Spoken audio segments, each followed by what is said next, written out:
you heard the story about the two old men that went out fishing together? Well, they were out there in the middle of the lake on the boat, kind of relaxing with their lines in the water, and one of them decided to take out his false teeth to kind of relax a little bit. Well, his buddy thought he would play a little practical joke on him, and he took out his false teeth when his friend wasn't looking and swapped them. Well, at the end of the day, when they were wrapping up, the first guy picked up the teeth and he put them in his mouth and he grimaced and said, "You know what? I've always hated these teeth. They've never fit quite right." And he pulled them out and threw them into the center of the lake. His buddy was shocked, and he just stood there looking as his teeth sank to the center. Finally, he came to and he said, "Well, I've always hated mine too," and threw his friend's bit in after him. I'm sure when the truth came out, there were some real conflicts that they had to deal with. Well, James writes in chapter 4 of verse 1, "What is the source of quarrels and conflicts among you?" This is a question as old as Cain and Abel. Since the very first murder, people have asked, what causes conflicts? But be it between brothers, among friends, even within countries. You know, even the church is not immune to conflicts, controversies. Struggles exist amongst the body of Christ. Why is there conflict even in the church? What is the root cause of conflict? But more importantly, what is its cure? Well, that all kind of depends on who you ask. If you ask a politician, he'll point to national policies that is the cause of wars. A sociologist would say, well, social forces like discrimination and class struggle causes conflicts and riots. An economist would suggest and point to poverty and economic imperialism and the redistribution of wealth as the possible culprit. A historian will claim that it's found in events and decisions made by key leaders. And all these answers may have some truth to them, but there's only one authority that we know is right, and that is the Word of God. So James, under the inspiration of the Holy Spirit, shares with us now the cause of conflict, verses 1 through 6, and the cure to conflict, verses 6 through 12. And he begins explaining the cause of conflict. Second part of verse 1, he says, "Is not the source of your pleasures that wage war in your members? You lust and do not have, so you commit murder. You're envious and cannot obtain, so you fight and quarrel. You do not have because you do not ask. You ask and do not receive because you ask with wrong motives, so that you may spend it on your pleasures." And there's a lot packed into these verses, and it can be a little overwhelming. So let's see if I can help explain and unravel some of what's going on here. James describes to us three different kinds or three different levels of conflict. Look at the text again. First, he says, "Is not the source your pleasures that wage war in your members?" This describes the conflicts that are going on within us. If you would, internal conflict. Secondly, he says, "You lust and do not have, so you commit murder. You are envious and cannot obtain, so you fight and quarrel." This describes the conflicts that are going on among us, or interpersonal conflicts. Thirdly, he says, "You do not have because you do not ask. You ask and do not receive because you ask with wrong motives, so that you may spend it on your pleasures."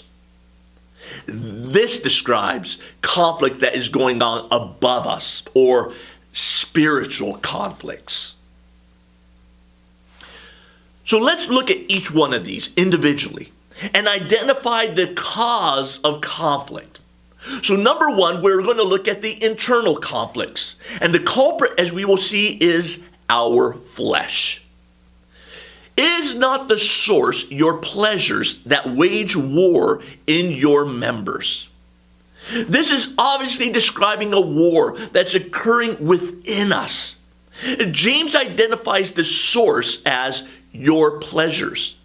The idea is your sinful desires, your self-indulgent desires. As a matter of fact, the Greek word that appears here in the text is where we get our term hedonism from. I want my pleasure. And these desires are constantly at war with the spirit that lives within us. Paul in Galatians chapter 5 talks about the war between our flesh and our spirit. Verse 17 says, "For the flesh sets its desires against the spirit, and the spirit against the flesh. For these are in opposition to one another, so that you may not do the things that you desire."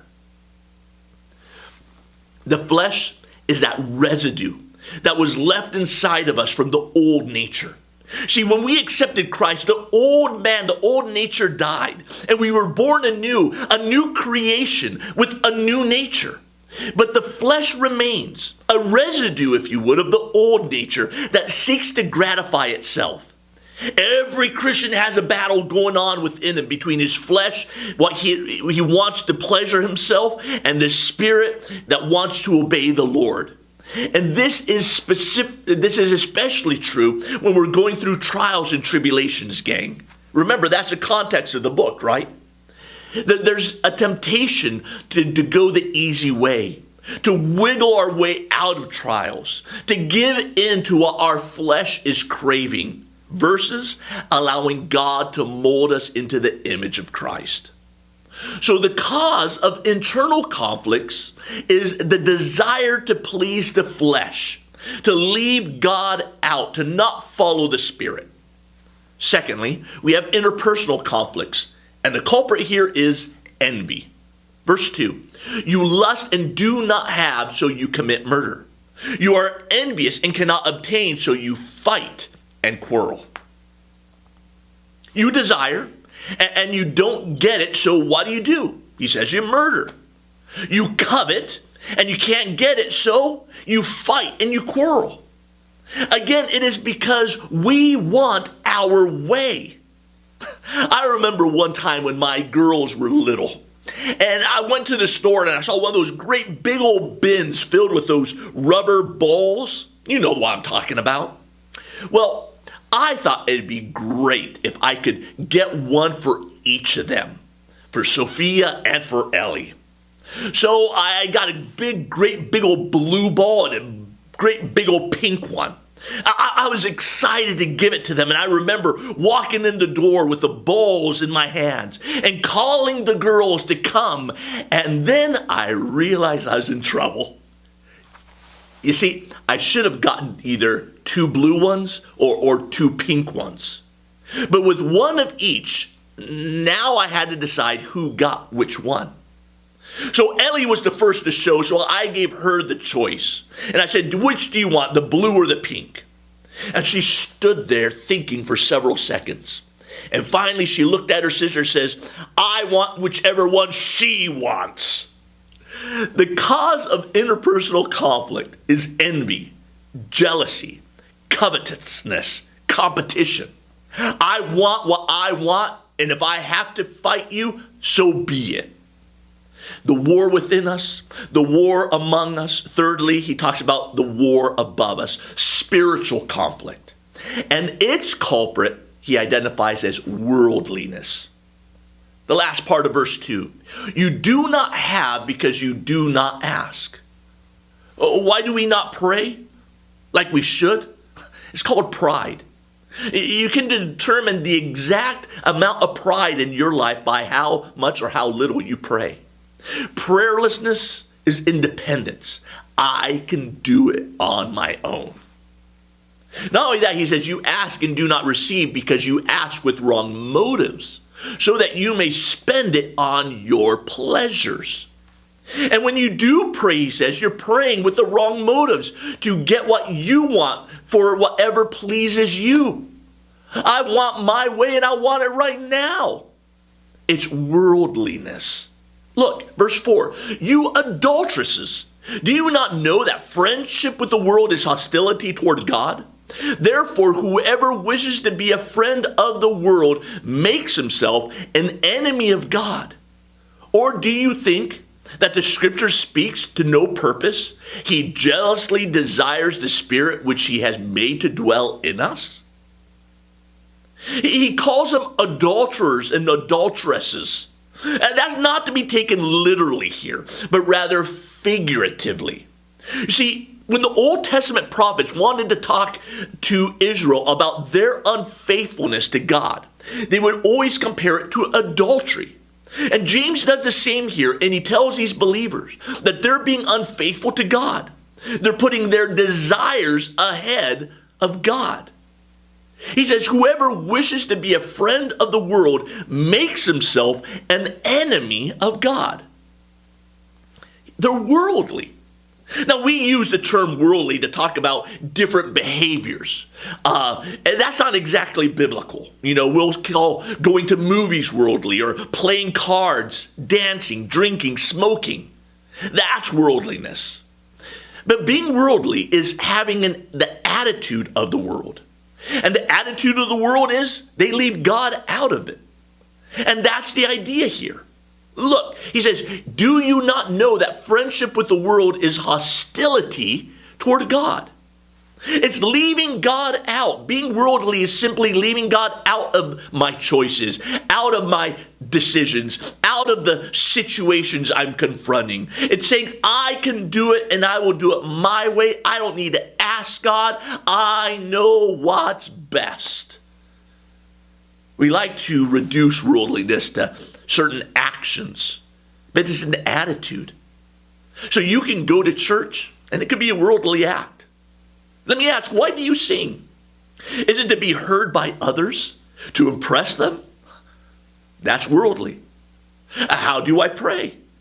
Is it with wrong motives, asking for my desires to please myself or to seek his will? It can be worldly. It's leaving God out. James says God jealously desires the Spirit which he has made to dwell in us. See, the Holy Spirit is in us. And when he sees us befriending the world to get our needs met in the world, and is jealous because we've deserted him, the only one that can truly meet our needs. And we especially do this sometimes when we're in trials. And not seeking the Lord's will, not submitting to what he wants to do or to accomplish in our lives, but insisting on what we want, on our comfort, on our peace. And then when we don't get it, we begin to struggle with God, to argue with God, to wrestle with the Lord.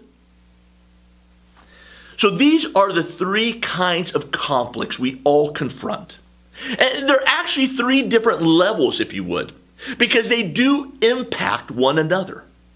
Every conflict with other people begins with a conflict within yourself, with your flesh. You want something, and you say, I want what I want, and you're standing in my way, and we fight, and we struggle. And conflicts with God also begin as internal wars. When I don't get what I want, we say, it's God's fault. God let me down. So when you're helping someone that's struggling with God and God's will, and perhaps even they're mad at God, you know what? In order to truly minister to them, we need to sometimes look a little deeper. What's the conflict within themselves? Or maybe when somebody's rude to us and they're combatives towards you, rather than taking offense and attacking back, maybe we need to analyze, is there something else going on in them? A personal struggle or a struggle with God? And their response is just a manifestation of something deeper going on in them. So what is the cause of conflict, Pastor? Well, of internal conflicts, the culprit is the flesh. Of interpersonal conflicts, the culprit is envy. Of spiritual conflicts, the culprit is worldliness. And there's one word that describes all three of these terms, and that word is pride. Verse 6. But he gives a greater grace. Therefore, it says, God is opposed to the proud. Pride. Pride was a sin Satan committed when he was in heaven, saying, I will ascend to the throne. I will be worshipped. Pride was at the root of Adam and Eve's sin when they said, you will be like God. It's pride. My desires first. What I want is most important. And if that is the cause, well then, Pastor, what is the cure? Well, we look at the cure of conflict, verse 6. But he gives a greater grace, therefore. Therefore, it says, God is opposed to the proud, but gives grace to the humble. Pride is the cause, and humility is the cure. The point that James wants to make from verse 6 through 12 is that what you need is humility. The cure to conflict is humility between people, between you and God, in the church. Instead of saying, I want my way, I will do what I have to do, even if that means running over you, we say, Lord, I have a need, and I come to you, and I'm going to let you meet it by your grace. And that's how you deal with conflict. The conflict in you, the conflict among you, and certainly the one above you. That's the answer. So how do I become humble? Because if you think you're humble, then you're not. James is going to give us 9 statements with imperatives, 9 things we need to do that lead to humility. And he gives us one after another in a staccato fashion. And I'm not going to be able to go very deep on any of these, so you're just going to have to jot them down and think them through. 9 things to remember. Number 1, humility is relinquishing control of your life. In verse 7, he says, submit, therefore, to God. So number 1, submit. Well, how do you do that? Well, according to Romans 6, it amounts to obedience. Romans 6 says, do you not know that when you present yourselves to someone as slaves of obedience, you are slaves of the one whom you obey?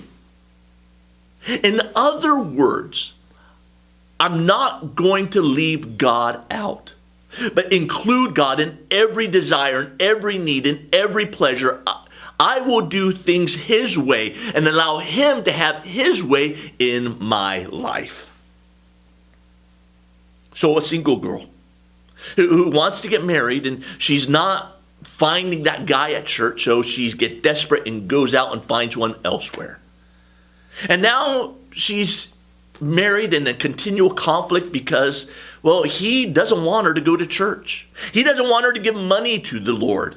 She's having to decide to serve God or her unbelieving husband, and there's conflict. Well, what's the answer?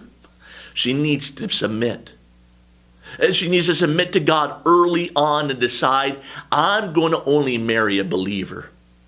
I'd rather be single in the will of God than married outside the will of God. Or a wife or a husband wants something, so they begin to pressure and to try to manipulate their spouse, and this ends in conflict. So the answer, submit. Submit to one another and submit to God, saying, Lord, you've given me what I need, and I'd rather suffer in your will than get what I want outside of your will. So humility is number 1, submit to God. Number 2, resist the devil. He says, resist the devil and he will flee from you. Well, how do you resist the devil? Well, what does the devil say? He says, do it your way. So the idea is, I will submit to God. I won't do it my way. I will fight the desires of my flesh to meet those needs on my own. You know what? Jesus was tempted by Satan. And Satan met him out there in the desert and said, since you are the Son of God, make these stones turn to bread. Now, is there anything wrong with turning stones to bread? Is there sin in that? Not that I know of. And he could do it. He was God. And remember, he had just fasted for 40 days and 40 nights, so he was hungry. So why not do it? It's not a sin. Satan was saying, since you are the Son of God, use your will to satisfy your desires. And Jesus said, no. Man shall not live by bread alone, but by every word that proceeds out of the mouth of God. Translated, Satan, I'd rather starve to death in the will of God than to be fat in the will of self. And in another place, Jesus said, my food is to do the will of him who sent me. And that is what it's all about, gang.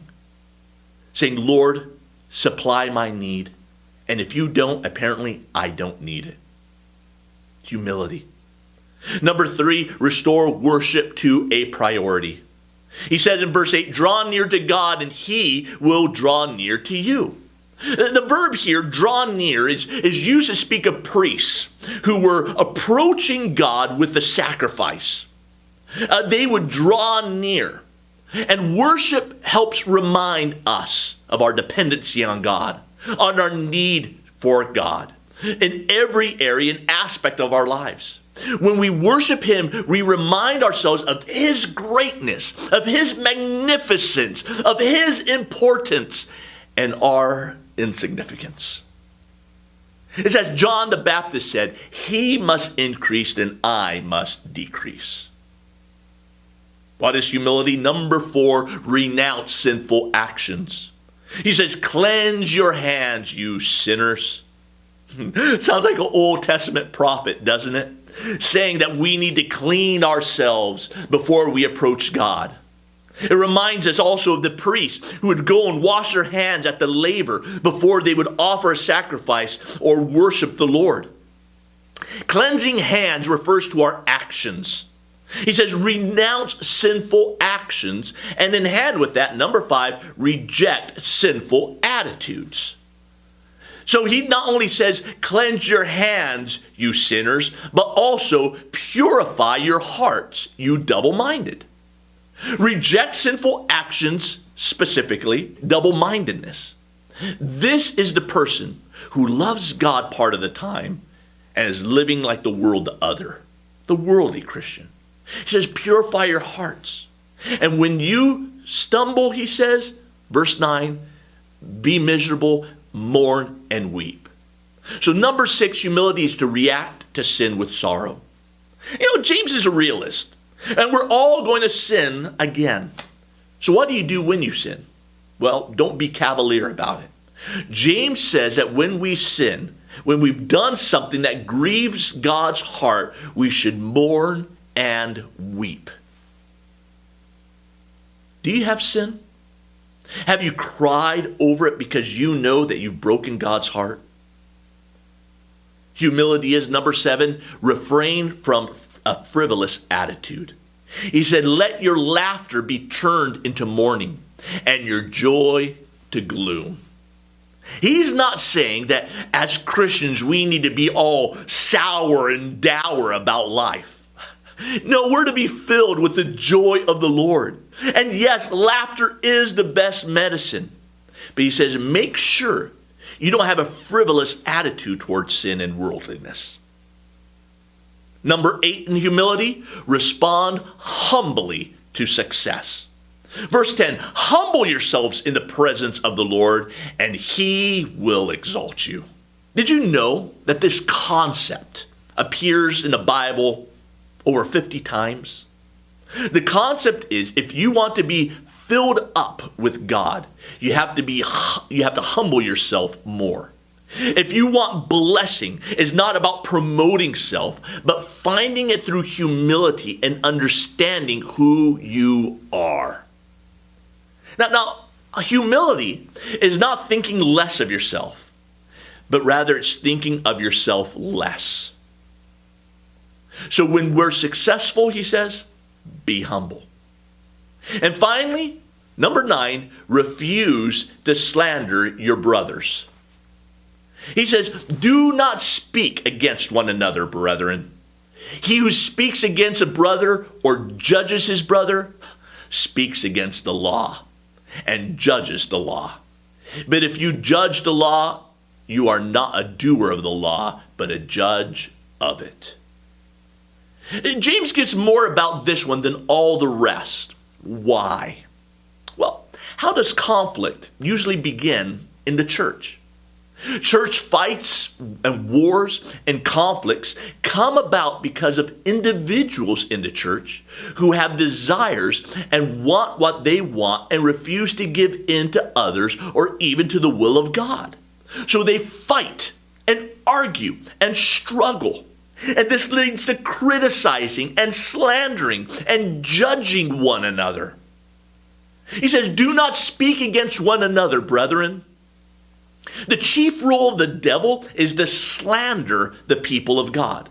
This is why he does.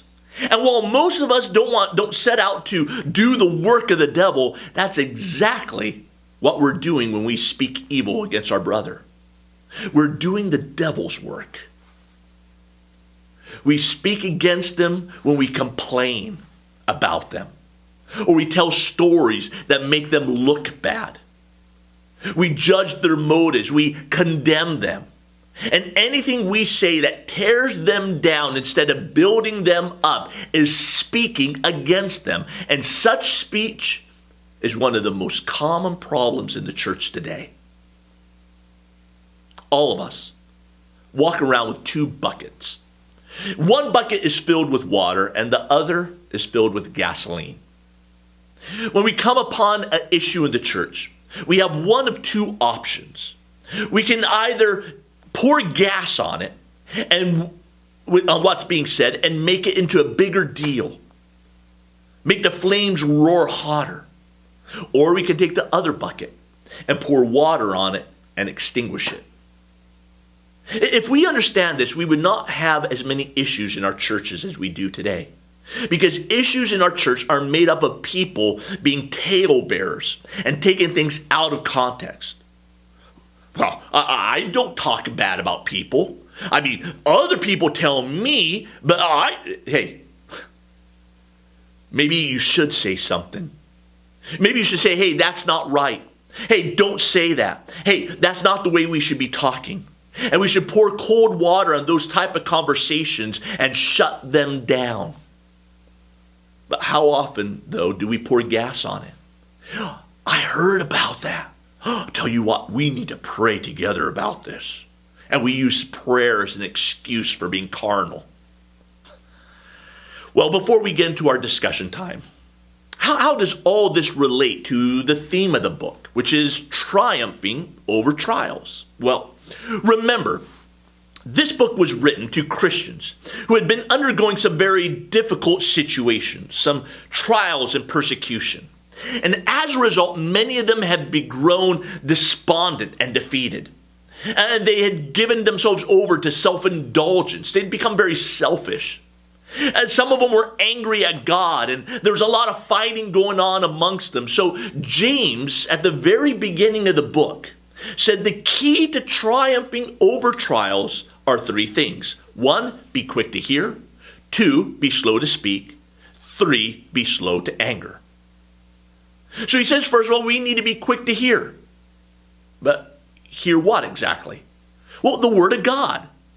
And not just hear it, but heed it. Hearken to it. Obey it. If we want to triumph over our trials, we need to be doing what the word says. Number 2, he says, we need to be slow to speak. That means be careful with what we say. Not to complain, not to argue, not to be too quick to dispense advice to others. Because our words are powerful and they can have devastating effects. And now, here in chapter 4, he begins telling us how we need to be slow to anger. Now, evidently, many fights had broken out amongst the brethren. And maybe some were even angry and fighting with God internally for allowing these trials to come into their lives. So James wants us to do some self-diagnosis regarding our anger and to evaluate if maybe we have allowed our flesh, our desires to be the most important thing, rather than be preoccupied with the desires of God. See, our flesh wants us to be comfortable and contented, but God wants us to be holy and mature and Christ-like. So he allows trials into our lives to develop these things in us. And our flesh rebels and protests, and it's manifested in our fighting with one another and our arguing with God. So what's the solution? He says, humble yourself in the sight of the Lord. Submit to him. Resist the devil. Return to worshiping. Reject all sinful actions and attitude. Sorrow over sin, and don't slander one another. And if you do that, if you truly are humble, he says, and he will exalt